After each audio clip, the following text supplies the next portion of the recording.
मला आहे ना हे काम 15 दिवसातून एकदा करावंच लागतं बघा. तर मिस्टरांनी आहे ना गव्हाचा कट्टा आणून दिलेला होता आणि अभेन पण झोपला होता. तर म्हटलं चला आता गव्हाचं दळण करून घेऊ आणि नंतर सोबतच मी बाजरीचं पण दळण करून घेतलेलं आहे.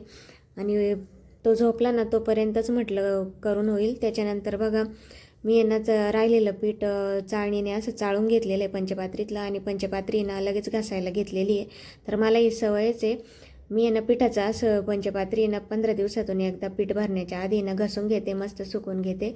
तर अशी सवय कोणाकोणाला कमेंटमध्ये नक्की सांगा. तर बघा आता मस्त घसून घेतली. त्याच्यानंतर आहे ना अशी सुकून घेतलेली आहे, उन्हामध्ये कडकडीत वाळून घेतली.